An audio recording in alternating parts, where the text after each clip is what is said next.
चरम तीर्थंकर प्रभु महावीर का ये जन शासन जयवंत रहे।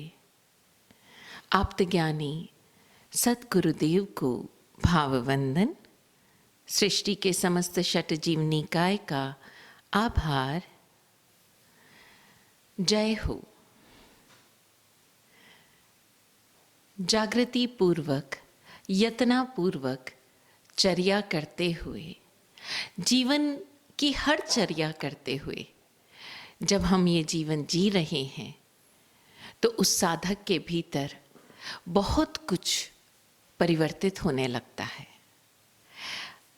सम्यक प्रकार से हर चर्या, चलना, सोना, उठना, बैठना, खाना, पीना, पढ़ना, लिखना, यहाँ तक कि इस संपूर्ण वातावरण के साथ जो हम व्यवहार कर रहे हैं प्रतिपल, उसमें जैसे जैसे जागृति घटित होती जाएगी, जैसे जैसे यत्नपूर्वक हम इस यात्रा पर गतिशील होते जाएंगे, वैसे वैसे हर किसी के भीतर एक ट्रांसफॉर्मेशन घटित होगा। और वो ट्रांसफॉर्मेशन पूर्णतः व्यक्तिगत है, इंडिविजुअल है। एक इंडिविजुअल ही पहचान पाएगा कि उसके भीतर क्या बदला। ऐसा नहीं है कि शक्ल सूरत बदल गई या बाहर से कोई आकृति बदल गई। आकृति वही है। समाज में वो उसी पद पर, उसी पोस्ट पर जी रहा है, फिर वो चाहे सावक है या साधु है। लेकिन जो परिवर्तन घटित हुआ, जो ट्रांसफॉर्मेशन घटित हुआ, वो भीतर घटित हुआ।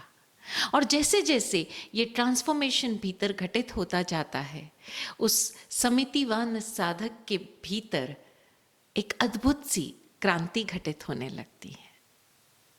वो स्वयं जागृत है, चूंकि साधक वो स्वयं देख पा रहा है अपने भीतर घटित हुई इस क्रांति को, और तब उसके भीतर बहुत लब्धियां भी प्रकट होगी।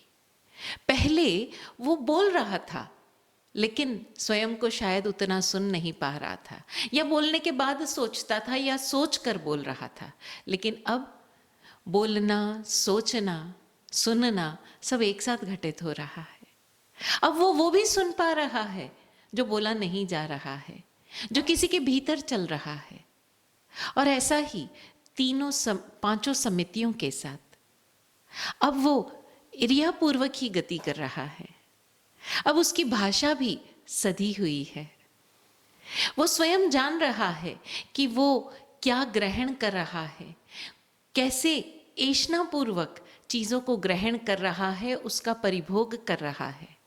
यदि वो अपनी इस जीवन यात्रा में सहयोगी कुछ ग्रहण भी कर रहा है तो आवश्यक को ही ग्रहण कर रहा है, और जितना ग्रहण कर रहा है उसका अधिकतम उपयोग भी कर रहा है, और अनावश्यक को तुरंत ही छोड़ता जाता है, और छोड़ भी रहा है, स्वयं से अलग भी कर रहा है उन आवश्यक उपकरणों को, जिसका जो उपयोग है वो पूरा हुआ तो बड़े प्रेम पूर्वक, आभार पूर्वक स्वयं से अलग कर रहा है।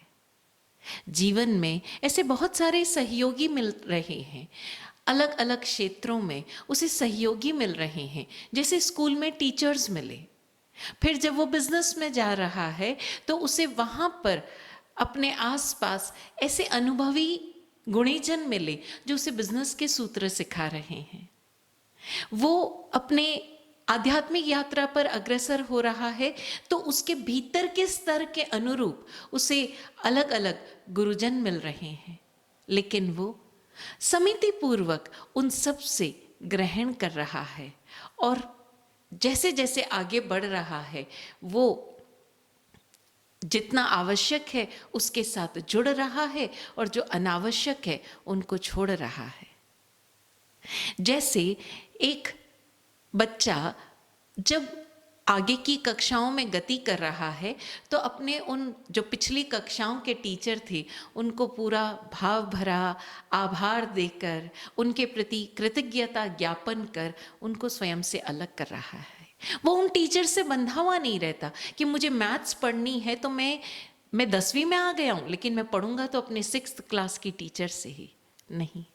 इसी तरह आध्यात्मिक यात्रा में भी जब एक साधक गति कर रहा है तो जिस स्तर के उसे ज्ञानी गुणी जन मिल रहे हैं, वो उन सब से ज्ञान ले रहा है, अपने दर्शन की शुद्धि कर रहा है, अपनी चर्या में उन सारे व्यवहारों को घटित भी कर रहा है और उन गुणों का गुणानुवादन करते हुए, उसे कृतज्ञता ज्ञापन करते हुए बिना जुड़े आगे बढ़ता चला जाता है। और इस यात्रा में लब्धियां भी प्रकट होती है। जब एक साधक समिति पूर्वक चर्या करता है तो उसकी फिजिकल स्ट्रेंथ्स भी बढ़ जाती है। ना सिर्फ फिजिकल स्ट्रेंथ बढ़ती है, फिजिकल कैपेसिटीज और कैपेबिलिटीज भी बढ़ती है। उसकी भाषा सधती जा रही है। अब वो मन के पार भी देखना सीख पा रहा है, अपने विचारों को एक सम्यक दिशा, एक सम्यक गति भी दे पा रहा है। लेकिन यहाँ विशेष रूप से जागृति रखनी होती है। 5 समिति के साथ ही 3 गुप्ती की बात कही गई। मन गुप्ती, वचन गुप्ती, काय गुप्ती। और इन 5 समिति और 3 गुप्ती को अष्ट प्रवचन माता कहा गया। जैसे जब एक बालक चलना सीख जाता है, बड़ा हो जाता है, अब माता उसके साथ उसकी उंगली पकड़कर उसे नहीं चलाती, लेकिन हाँ, समय समय पर आवश्यक निर्देश जरूर देती रहती है। इसी तरह ये अष्ट प्रवचन माता 5 समिति द्वारा जैसे हमको हर चर्या समिति पूर्वक और जागृति पूर्वक करना सिखाया, 3 गुप्तियों के माध्यम से हमें गुप्तियों की शिक्षा देते हुए एक बाड़ की तरह हर चर्या को करने की शिक्षा देती है। ये अष्ट प्रवचन माता माँ की तरह ही देखभाल कर रही है। और ये जो 3 गुप्ती है ना, वो बिल्कुल एक ढाल की तरह है। जैसे एक तलवारबाजी करने वाला व्यक्ति बहुत बेहतरीन तलवारबाजी कर रहा है, लेकिन जब ढाल उसके साथ हो तो उसकी तलवारबाजी की जो निपुणता है वो और अधिक बढ़ जाती है, क्योंकि अब उसे जितना अच्छी तरह से तलवार चलाना भी आता है, उतनी ही अच्छी तरह से तलवार के वार से रक्षा करना भी आता है। इसी तरह ये 3 गुप्ती है, मन की गुप्ती, वचन की गुप्ती और काय की गुप्ती। गुप्ती यानी जो कुछ हमें मिला है उसका गोपन करना। हमें पता है, लेकिन पता होते हुए भी चर्या ऐसे करना जैसे पता ही ना हो। जीना तो ऐसे जीना जैसे हमने जाना ही नहीं। हम जान रहे हैं, लेकिन जीना ऐसे कि जैसे हमें पता नहीं। उसका कोई प्रदर्शन नहीं। भीतर ज्ञान घटित हुआ, ज्ञान का प्रदर्शन नहीं। दर्शन की विशुद्धि हो गई, अब दर्शन का कोई प्रदर्शन नहीं। अपने थॉट प्रोसेस का कोई प्रदर्शन नहीं।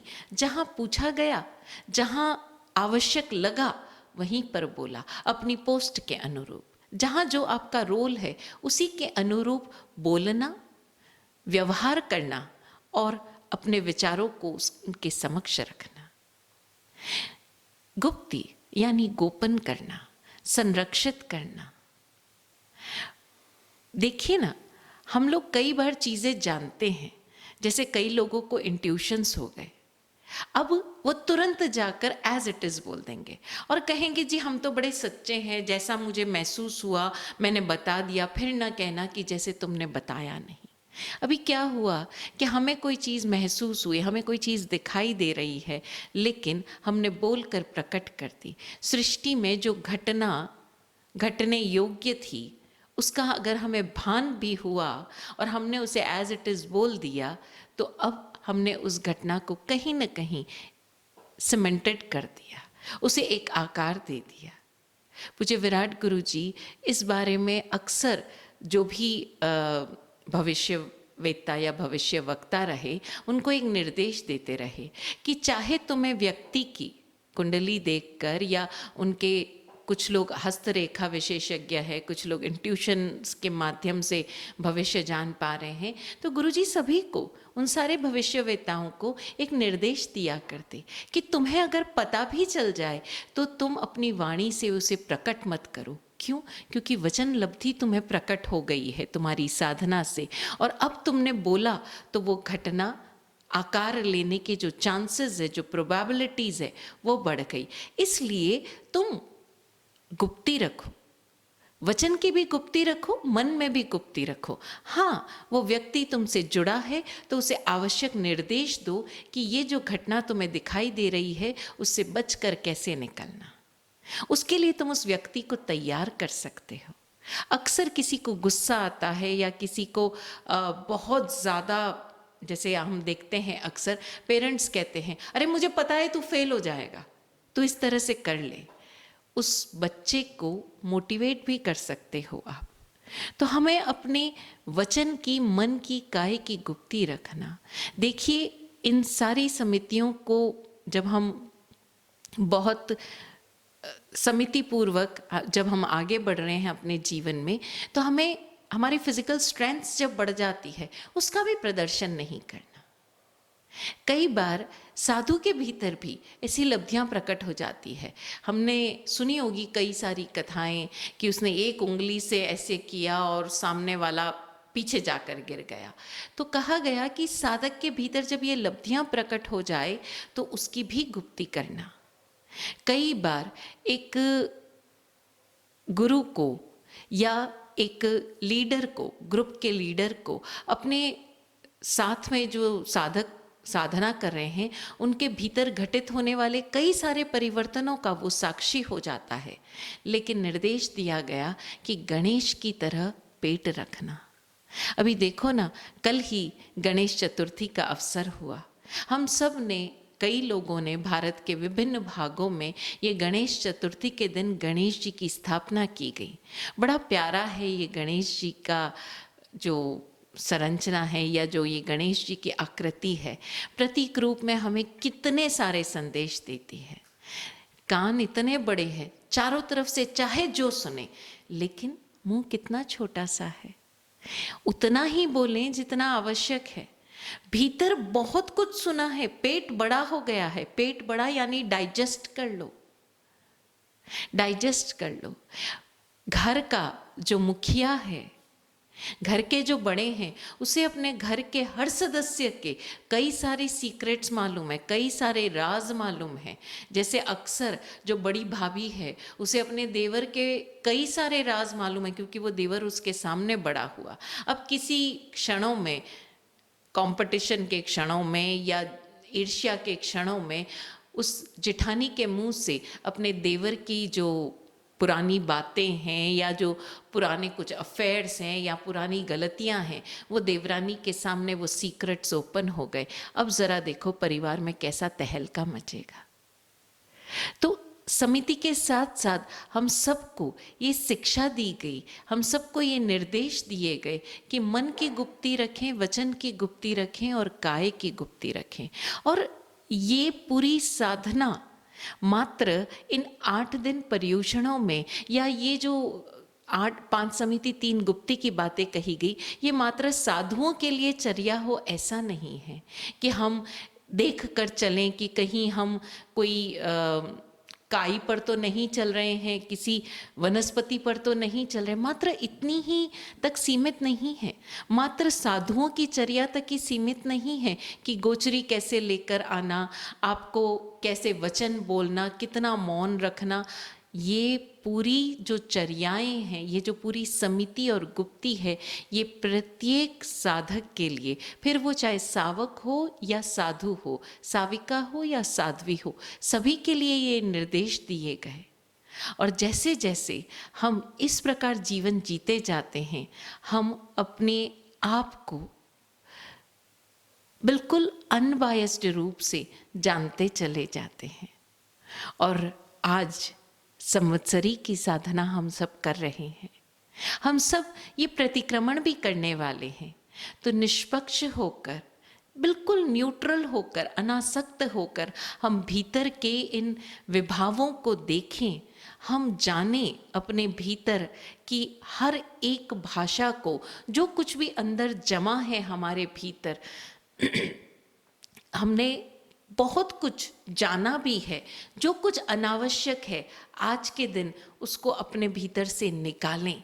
और संवत्सरी की इस साधना में जो जो व्यक्ति हमारे भीतर बैठे हुए हैं, चाहे उनका द्वेष, चाहे उनका विरोध, चाहे उनके प्रति घृणा, चाहे उनके प्रति आसक्ति, मोह, राग, उन सारे ही रूपों को आज हम जान कर, देख कर, समझ कर बिल्कुल अनासक्त भाव से अपने भीतर विसर्जित करने का प्रयास करें। साधना के दिन है ये, साधना के अवसर है, और इसीलिए इसे महापर्व कहा गया। देखिए ना, संवत्सरी को महापर्व कहा गया, पर्युषण को पर्वाधिराज पर्युषण कहा गया। और जैसे ही ये संवत्सरी आती है, एक प्रश्न कई सालों से जहाँ जहाँ हम सब महसूस कर रहे हैं, महाराज जी ये सब संवत्सरी एक क्यों नहीं हो जाती, ये जैन एकता, ये इतने सारे संप्रदाय क्यों हैं ये Digambar, Sthanakvasi, Terapanthi, so and so. और आजकल तो उन मुख्य जो श्वेतांबर दिगंबर है उसमें भी इतने सारे पार्ट्स निकल गए हैं। स्थानकवासी में भी अलग अलग परंपराएं हैं, कोई परंपरा इस दिन संवत्सरी मना रही है, कोई इस दिन, किसी के संग समाचारी जो है, यानी कि कोई मुँह पत्ती धारण करता है, कोई नहीं करता, कोई कपड़े ही धारण नहीं करता, कोई पूजा करता है, कोई पूजा नहीं करता, कोई 3 थुई गाता है, कोई 4 थुई, इतने सारे भेद हैं। तो सब लोग मिलकर एकता की बात क्यों नहीं करते? लेकिन ज़रा हम समझें, ये साधना पर्व है, ये साधना पर्व है, ये जागरण का उत्सव है। और जागरण जब भी हो, और जागरण सबका इंडिविजुअल है, ये समाज का प्रश्न ही नहीं है। हाँ, हम एक दूसरे की साधना में सहयोगी हो सकते हैं, निमित्त हो सकते हैं, लेकिन हम ये समझें कि हम सब मिलकर कुछ करेंगे, तो ये वो नहीं है। मिलकर एक काम कर सकते हैं हम मुख्य बात क्या है? साधना। हम मिलकर एक काम कर सकते हैं कि जो भी साधना कर रहा है हम उसमें सहयोगी बने, उस साधक की को जो जो निमित्त हैं उसमें हम कहीं ना कहीं सहयोगी बन जाए। विरोध का अवसर आ रहा है तो हम पीछे हटें, अपने भीतर से विरोध को निकालें। तो क्या ही जहाँ जहाँ ये एकता की बात आ रही है, क्या हम इसे एकात्म भाव में तब्दील कर सकते हैं? एकता कैसी? ये तो बाहरी एकता हुई ना, भीतर से तो हम सब एक ही हैं, एकात्म ही है। तो हम क्यों विरोध करें? हम क्यों प्रमाणित करने का प्रयास करें कौन सा सही, कौन से महावीर के सच्चे भक्त, कौन से महावीर के सच्चे अनुयायी? और हम देखिए ना, हम शास्त्रों और सूत्रों में भी क्या खोज रहे हैं? कौन सी परंपरा अधिक पुरानी, वो परंपरा अधिक पुरानी है इसलिए वो सही है। अगर सूत्रों में खोजना ही है तो हम ये खोजें कि जागृति के सूत्र कौन कौन से हैं, कौन कौन से सूत्र ऐसे हैं जो हमें विभावों से परे होकर स्वभाव में चलने की प्रेरणा दे रहे हैं, कौन से सूत्र ऐसे हैं जो हमें एक दूसरे की साधना में सहयोगी बनने के लिए प्रेरणा दे रहे हैं। तो क्या इस बार हम इस संवत्सरी महापर्व पर एकात्म भाव की साधना नहीं कर सकते? एकता की बात, अरे हर घर के नियम कायदे कानून अलग है। आपके घर के लोग सुबह 5 बजे उठते हैं, और जरा इस सृष्टि को भी तो देखिए ना। अभी भारत में अलग अलग जगहों पर कुछ मिनटों के अंतराल से सूर्योदय हो रहा है, राइट? कहीं 6 बजे हो रहा है, कहीं 6:30 हो रहा है, कहीं 6:45 हो रहा है, अलग अलग जगह अलग अलग हो रहा है। लेकिन ज़रा यूएस में जाइए, यूके में जाइए, 12 घंटे बाद हो रहा है, कहीं 5 घंटे पहले हो रहा है, कहीं 5 घंटे बाद हो रहा है। तो क्या अब हम ये झंडा लेकर चलेंगे कि सब जगह सूर्योदय एक ही मानना चाहिए। अरे सूर्य के दर्शन करने हैं, सूर्य की किरणों का स्वागत करना है, सूर्य की रोशनी को अपने भीतर घटित करना है, उस प्रकाश से अपने भीतर को उजाना है, तो कैसे भी संभव है ना।